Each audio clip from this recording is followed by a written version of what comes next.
Bismillahirrahmanirrahim. Assalamualaikum warahmatullahi wabarakatuh. Saya ucapkan kepada penilai saya, Puan Hajah Nisah binti Harun dan juga Dr. Pajuzi bin Awam. Saya Fakrul Afif bin Muhammad Fazil alias Muhammad Zamri, PSMP ambilan Jun 2016, option sejarah. Jadi penyelidik saya adalah Encik Asna Hadi bin Tengah.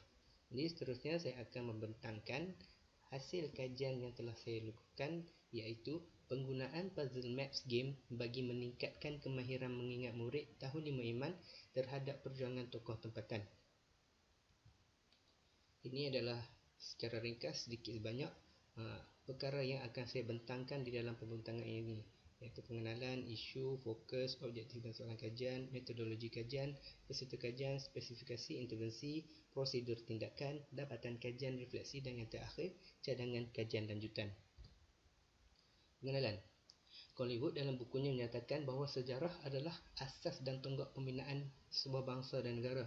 Jadi kita sebagai rakyat Malaysia sepatutnya mengambil iktibar dan pengajaran daripada kisah yang berlaku supaya kita dapat menghargai sejarah dengan lebih mendalam. Jadi bagi melaksanakan perkara ini, jadi dalam mempelajari sejarah ini, kemahiran mengingat adalah sangat penting untuk dikuasai oleh murid-murid. Menurut Ismail, kecerdasan dan fungsi otak manusia adalah berbeza-beza mengikut perkembangan usia dan jantina individu. Jadi kemahiran mengingat ni adalah berbeza bagi setiap individu. Okey, kita lihat pula isi pengajaran dan pembelajaran yang melibatkan penggunaan fakta dan jalan cerita yang banyak akan menyebabkan murid sukar untuk mengingat. Jadi sinonim dengan subjek sejarah, banyak fakta dan banyak jalan cerita. Jadi perkara ini menyebabkan murid sukar untuk mengingat sejarah ini.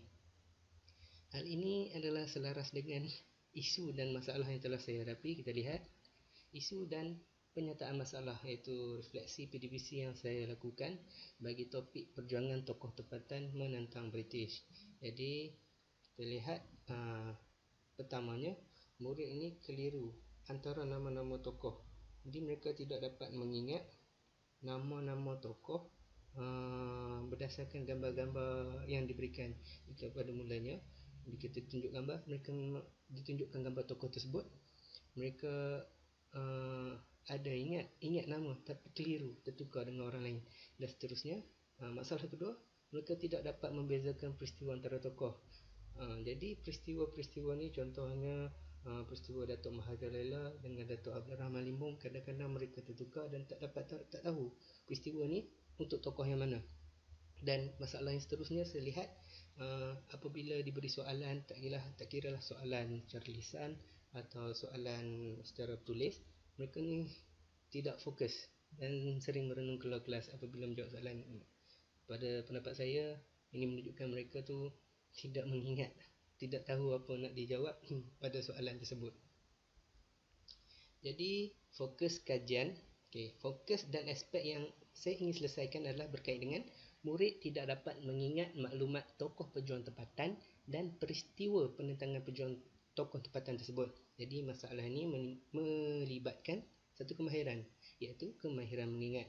Jadi masalah ini adalah berdasarkan standard pembelajaran 7.2.1, menyenaraikan tokoh-tokoh tempatan yang menentang penjajahan British, dan juga standard pembelajaran 7.2.2, menyatakan peristiwa penentangan tokoh tempatan terhadap British.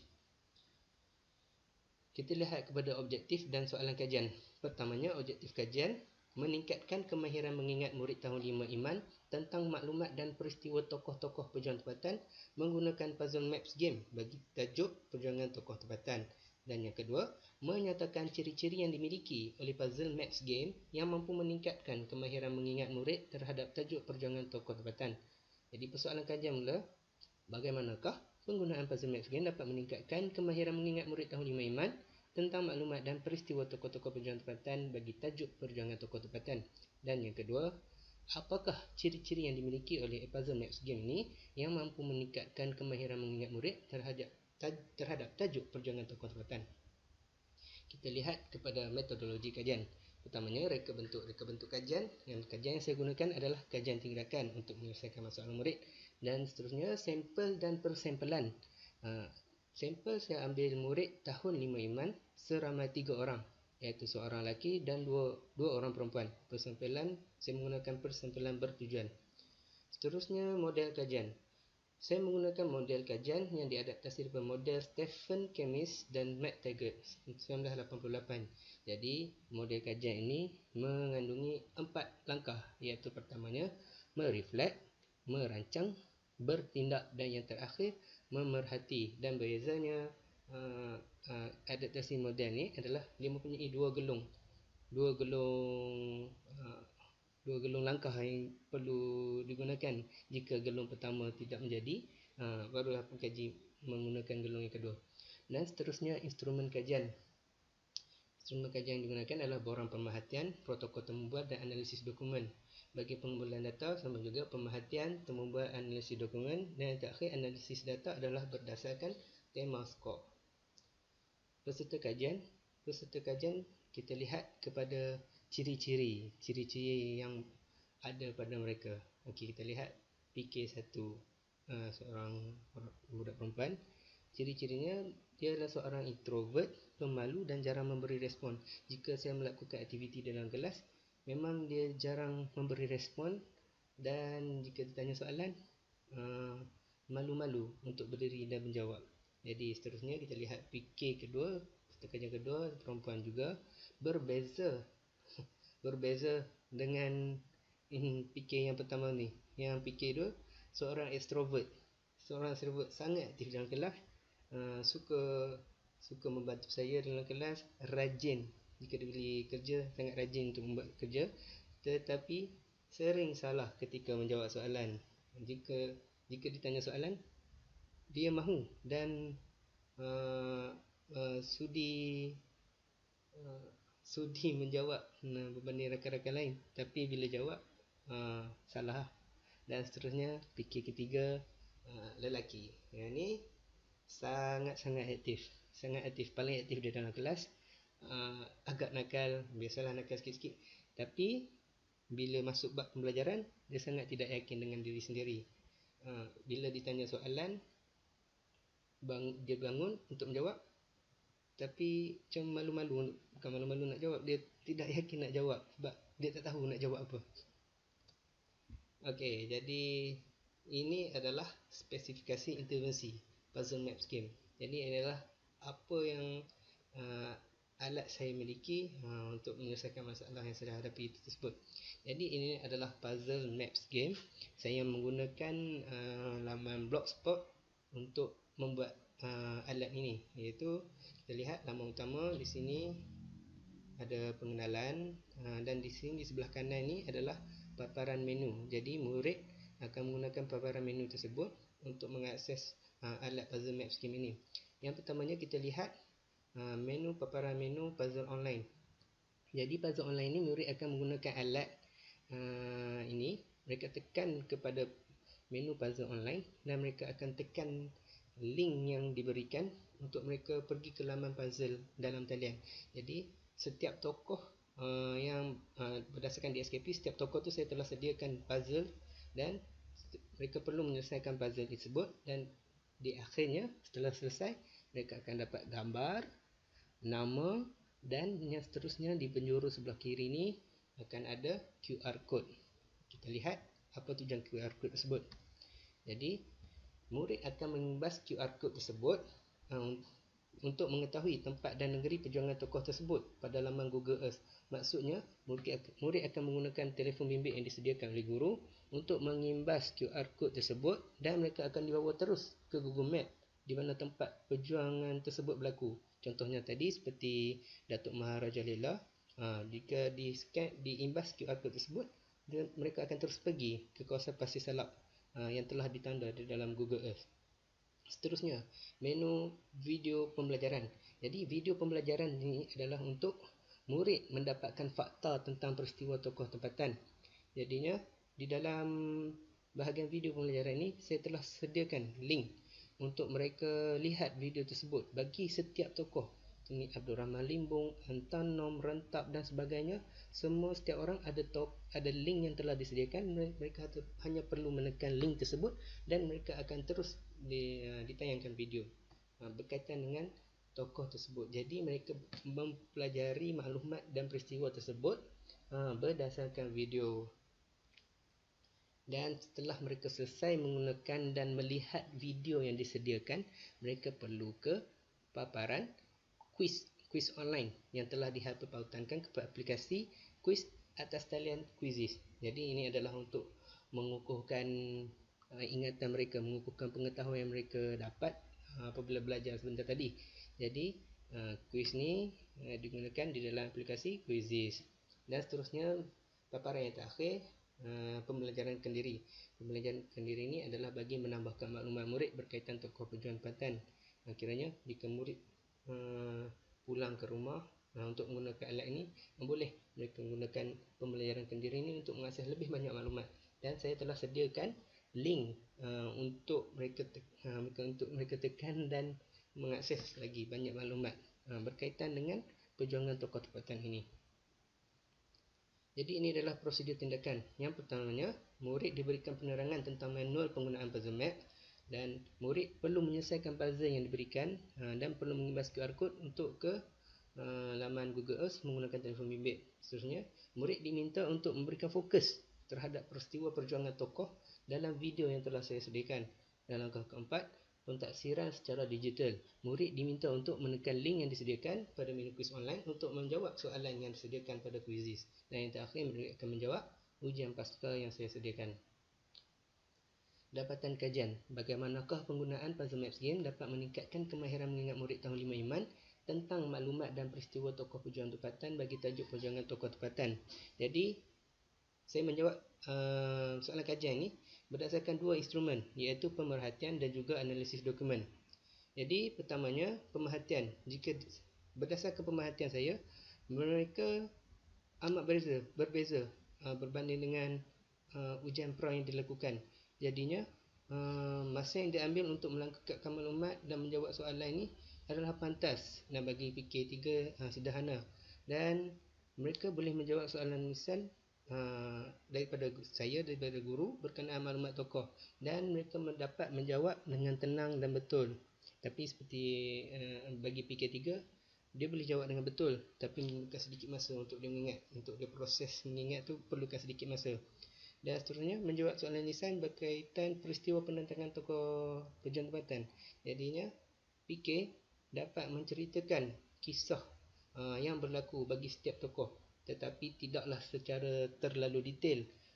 Cukup setakat maklumat di mana berlaku, apa yang berlaku, apa yang mereka buat, hukuman yang dikenakan dan sebagainya. Dan seperti tadi, PK1, PK2 dapat menjawab dengan baik, PK3 boleh menjawab, tapi perlukan masa. Jadi itu berdasarkan pemerhatian. Dan jika lihat dari segi analisis dokumen, kita lihat yang warna merah ni ujian pra, markah di bawah paras bawah 50, kiranya sangat rendah lah. Dan selepas menggunakan alat ni dan diberikan soalan pasca, peningkatan yang sangat banyak lah bagi saya. Yang kita lihat yang warna kuning ini sangat berbeza lah dengan yang warna merah. Ada peningkatan yang berlaku setelah menggunakan alat ini. Seterusnya, apakah ciri-ciri yang dimiliki oleh Puzzle Maps Game yang mampu meningkatkan kemahiran mengingat murid terhadap tajuk perjuangan tokoh tempatan? Jadi saya menjawab persoalan kajian ini menggunakan instrumen Temubal.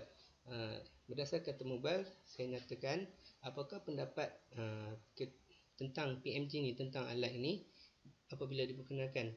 Jadi kebanyakan PK menjawab seronok sebab boleh main sambil belajar, boleh main guna komputer, boleh belajar guna internet. Jadi kemudian saya tanya pula, pada pendapat anda, bolehkah kaedah bermain seperti ini bantu untuk mengingat nama tokoh? Dan berdasarkan jawapan mereka, senang sebab ada gambar, boleh guna Google Earth, lepas tu boleh guna internet, boleh dapat maklumat bila guna internet. Dan itu menunjukkan bahawa alat ini seronok untuk digunakan dan mudah untuk mereka mengingat. Sebab contohnya macam PK3, dia kata saya senang sikit nak ingat sebab saya suka main. Jadi PK3 ni seperti saya katakan tadi, agak nakal, jadi memang tidak suka belajar secara biasa menulis-menulis, dan bila main ni dia memudahkan PK3 ni untuk mengingat. Seterusnya, adakah anda suka pembelajaran secara digital? Okey, semua PK menjawab sangat suka pembelajaran secara digital. Ini selaras dengan apa yang saya dapat daripada temu bual saya bersama dengan guru sejarah yang menyatakan kalau murid ni memang suka guna komputer, suka pergi ke makam komputer. Saya sendiri pun pernah merasa bila masuk dalam kelas, antara ayat akan digunakan, cikgu boleh tak kita pergi ke makam komputer, cikgu boleh tak kalau kita pergi ke bilik akses. Itu menunjukkan mereka sangat suka pembelajaran menggunakan komputer dan internet ni. Dan seterusnya, apakah perkara menarik yang menarik tentang PMG ni? Okey, semua menyatakan seronok sebab boleh guna internet, boleh guna komputer. Jadi saya ringkaskan apakah ciri-ciri yang dimiliki oleh puzzle map game ni. Pertamanya adalah alat ni dia boleh murid belajar sambil bermain. Seterusnya mempunyai akses internet, penggunaan gadget seperti komputer dan juga telefon bimbit, dan juga yang terakhir ada kuis interaktif. Jadi seperti PK2 dan PK3 nyatakan kuis, kalau main pun dia bagi jawapan terus sebab gunakan aplikasi Quizizz. Bila murid jawab, walaupun salah, terus akan diberi jawapan yang betul.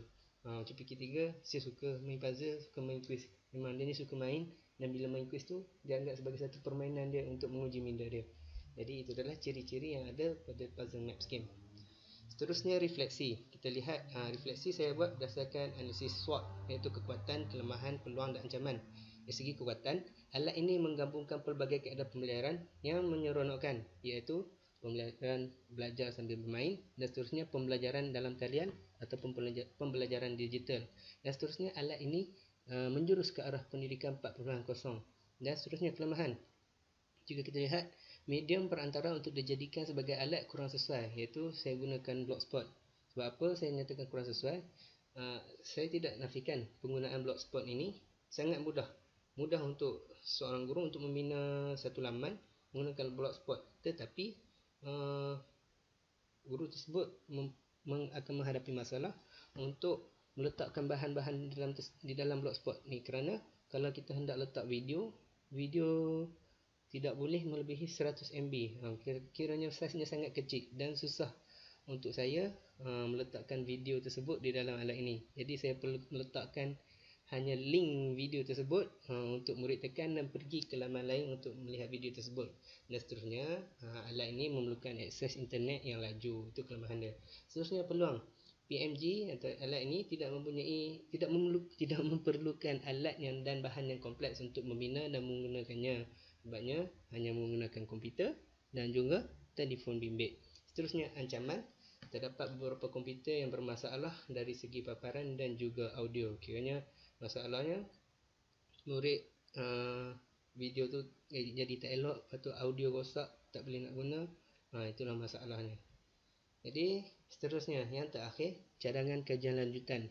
Jadi bagi saya, jika seorang guru hendak menggunakan medium iaitu laman web untuk membuat satu alat, jadi saya cadangkan menggunakan laman web yang lebih bersesuaian, yang boleh memuat naik banyak bahan pembelajaran. Contohnya seperti website. Sebab website berbeza dengan Blogspot, website kita boleh upload video yang besar ataupun video lah bagi saya, sebab video adalah poin utama alat saya ni, itu pembelajaran secara dalam tarian. Dan seterusnya, yang kedua, menambahkan aktiviti atau bahan pembelajaran dengan lebih banyak. Sebab alat yang saya gunakan ni adalah berpandukan di SKP semata-mata.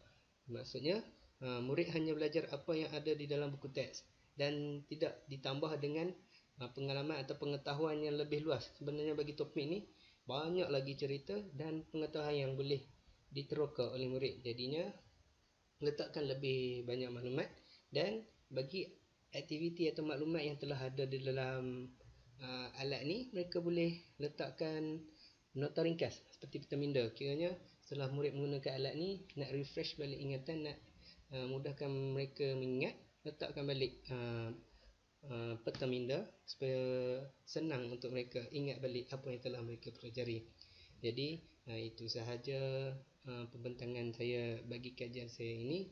Diharapkan para penilai dapat menilai kajian yang saya lakukan ini dengan baik, dan saya ucapkan terima kasih kerana sudi meluangkan masa bagi menilai kajian yang telah saya lakukan ini. Sekian daripada saya, Fakrul Afif bin Muhammad Fazil, PSMP Ambilan Jun 2016, Option Sejarah Sekolah Rendah. Sekian, wabillahi taufiq wa hidayah. Assalamualaikum warahmatullahi wabarakatuh.